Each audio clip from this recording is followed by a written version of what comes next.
Hello guys, എല്ലാവർക്കും good morning. ഇന്നലെ രാത്രി നല്ല മഴയായിരുന്നു. അതുകൊണ്ട് തന്നെ രാവിലെ എണീക്കാൻ ഒട്ടും താല്പര്യമില്ല.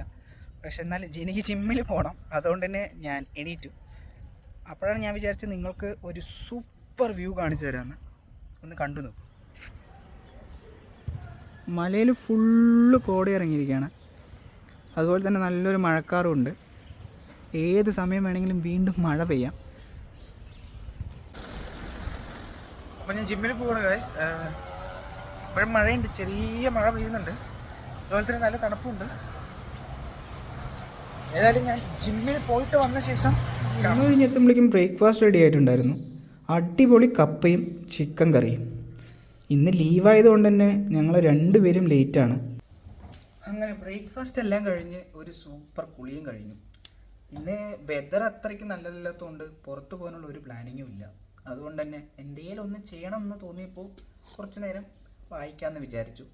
ഞാൻ അത്ര വലിയ റീഡറൊന്നുമല്ല, എന്നാലും സമയം കിട്ടുമ്പോഴെല്ലാം ഞാൻ വായിക്കാറുണ്ട്. ഇതാണ് ഞാൻ ഇന്ന് വായിക്കാൻ പോകുന്ന ബുക്ക്. അപ്പോൾ വായനയൊക്കെ നിർത്തി ഇനി ലഞ്ച് പ്രിപ്പറേഷനാണ്. രാവിലത്തെ ചിക്കൻ കറി കുറച്ച് ബാലൻസ് ഉള്ളതുകൊണ്ട് തന്നെ നെയ്ച്ചോറ് ഉണ്ടാക്കാനുള്ള പ്ലാനിങ്ങിലാണ്. അവൾ കിച്ചണിൽ നെയ്ച്ചോറ് ഉണ്ടാക്കാനുള്ള കാര്യങ്ങളെല്ലാം റെഡിയാക്കിക്കൊണ്ടിരിക്കുകയാണ്. നമ്മൾക്ക് അവിടെ നിന്ന് പോയി നോക്കാം. ഇത് വെച്ചിട്ടാണ് ഞങ്ങൾ ഇന്ന് നെയ്ച്ചോറ് പ്രിപ്പയർ ചെയ്യാൻ പോകുന്നത്. സാധാരണ നമ്മുടെ നാട്ടിൽ നമ്മൾ ജീരകശാരി അരി വെച്ചിട്ടാണ് നെയ്ച്ചോറും ബിരിയാണിയും എല്ലാം ഉണ്ടാക്കുന്നത്. ബട്ട് ഞങ്ങൾ താമസിക്കുന്ന സ്ഥലത്ത് ഇത് കിട്ടാൻ ഭയങ്കര ബുദ്ധിമുട്ടാണ്. ഈ റൈസിനും നമ്മുടെ ജീരകശാരി അരി പോലെ തന്നെ അതിൻ്റേതായ മണവും ഗുണവും ടേസ്റ്റും ഏകദേശം എല്ലാം നമുക്ക് കിട്ടാറുണ്ട്. നെയ്ച്ചോറിനുള്ള പ്രിപ്പറേഷൻസ് തുടങ്ങി. അതിനായിട്ടുള്ള ഉള്ളിയും കാര്യങ്ങളെല്ലാം അറിഞ്ഞുകൊണ്ടിരിക്കുകയാണ്. ഇത് ഗ്രൈൻഡ് ചെയ്ത് വെച്ചിരിക്കുന്ന ക്യാരറ്റാണ്.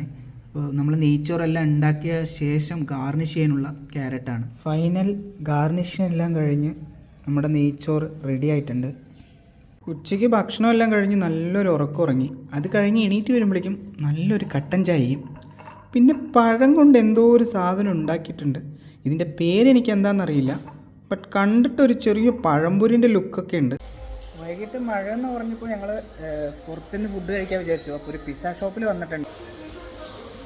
നല്ല ആംബിയൻസ് ഉള്ളൊരു പിസ്സ ഷോപ്പാണ്. പിസ്സ ഞങ്ങൾ ഓർഡർ ചെയ്തിട്ടുണ്ട്, വന്ന ശേഷം കാണിച്ച് വന്നിട്ടുണ്ട്. ഞങ്ങളൊരു മീഡിയം പിസ്സയും പിന്നെ ഒരു സ്മോൾ പിസ്സയാണ് ഓർഡർ ചെയ്തത്. അപ്പോൾ പിസ്സ എല്ലാം കഴിച്ച് ഞങ്ങൾ വീട്ടിലേക്ക് തിരിച്ച് നടക്കുകയാണ്. ഇന്നത്തെ വീഡിയോ ഇത്രയേ ഉള്ളൂ ഗൈസ്. അടുത്തൊരു വീഡിയോയുമായി വീണ്ടും കാണാം.